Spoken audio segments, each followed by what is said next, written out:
Welcome back. All right, so today's career video, we're going to talk about Andrew Brunette. Brunette's one of those players who was one of my favorites. I'm kind of surprised I haven't done a career video on him before, but here we are. Brunette, of course, named yesterday the new head coach for the Nashville Predators. There'll be some pressure on him to lead Nashville back to a playoff spot. If he has the kind of effect there that he had in Florida, regular season success should be there for the Nashville Predators.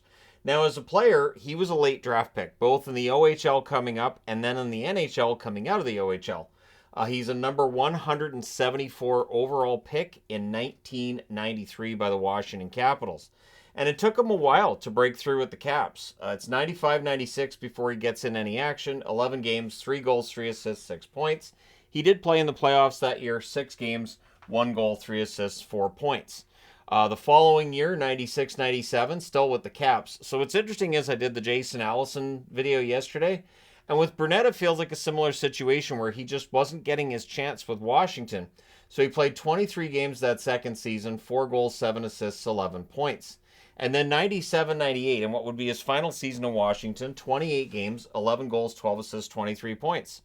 However, he's not protected in the expansion draft. So June the 26th of 1998, the Nashville Predators, looking at a youngish player, and the fact that he had 23 points in 28 games, they jump at grabbing him in the expansion draft. So 98-99, he plays what would be his only year in Nashville, plays 77 games, 11 goals, matching his output from the year before, 20 assists, 31 points. So his points per game much lower in Nashville than they had been in Washington the year before. Not entirely a surprise since they're an expansion team and all, but they trade him. June the 21st, he was traded to the Atlanta Thrashers, another brand new team. And that was for a 2005 round pick. So this is where Brunette sort of became one of my favorite players. That he bounces around between brand new teams, and I never heard him complain about it in like Cliff Ronning manner. So his first year in Atlanta, 81 games, 23 goals, 27 assists, 50 points. So he sets career highs across the board there and shows he can play. 2000-2001, 77 games played, 15 goals, 44 assists, 59 points. And then he goes to market. So it's July 17th of 2001 that he signs as a free agent with the Minnesota Wild. Minnesota, relatively new team as well. I believe this was their second season in the National Hockey League. And so, yeah, there he goes. 81 games played with the Minnesota Wild, his first time there. 21 goals, 48 assists, which was 9th overall in the NHL, 69 points. So again, his offense just keeps getting better.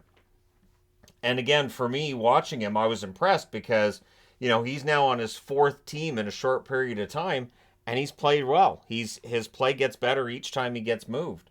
2002-2003, 82 games, 18 goals, 28 assists, 46 points.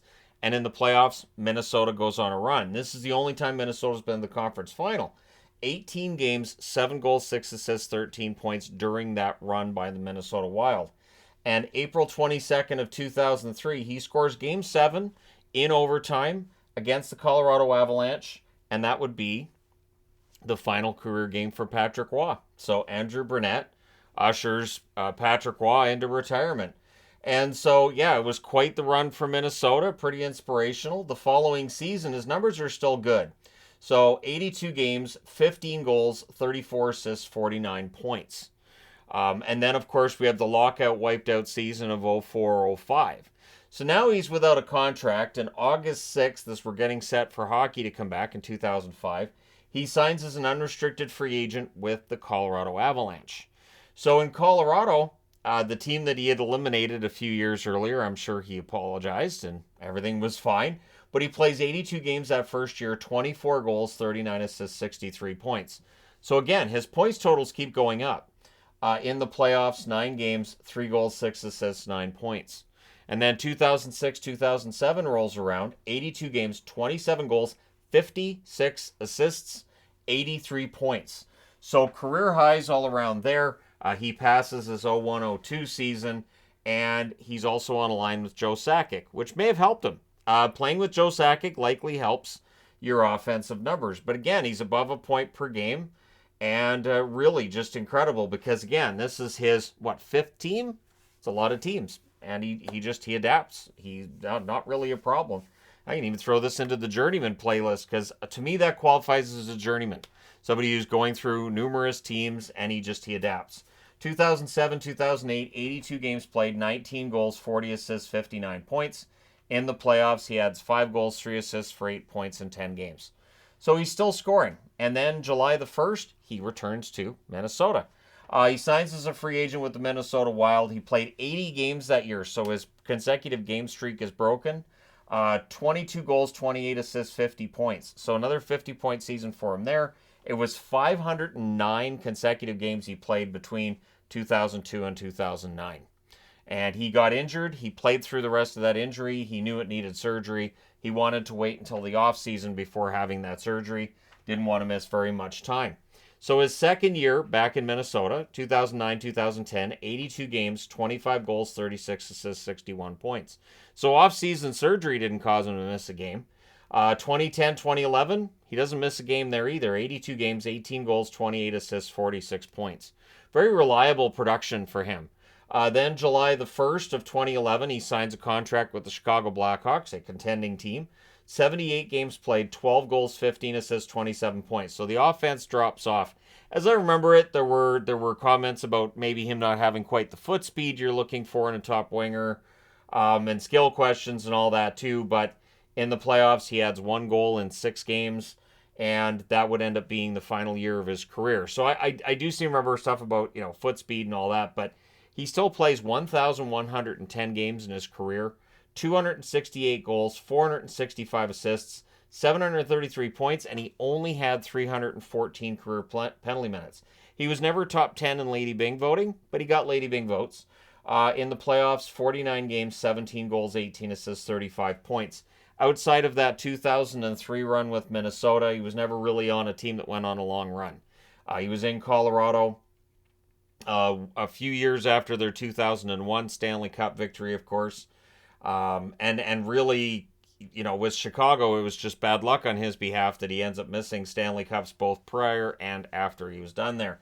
So April 30th of 2006 as well, he scored another series clinching goal. Game 5 against Dallas, he gets the clincher to move Colorado on. So maybe that made up for the goal that he scored to end Colorado's season. No, it doesn't. Anyways, there you go. Andrew Brunette was a very good, hardworking player. I did enjoy watching him play quite a bit. We often get into the conversation about who my favorite players are and why. And Brunette is a good example of why, where he stuck with it. His game got better as it went along, or as his career went along, and he played on many teams, and he never really played poorly for any of them. The funny thing is, if anything, the year in Nashville kind of stands out as being a down year, but maybe he just didn't fit in with that system at the time. Now he's their head coach. But I think he's a solid coach as well. I think he'll do a good job, and I hope that is in fact the case. Maybe at some point in time he ends up being Minnesota's coach. Because again, that's why I'm wearing Wild. He spent 6 years there. The other interesting thing is he bounced around the league a bit here, right? A lot of different teams. Never got traded in the middle of a season. Was never a deadline acquisition, and was always a player who moved during the offseason, which of course is a lot less stressful than some of the moves that we see during the season, especially at trade deadline. It's just crazy.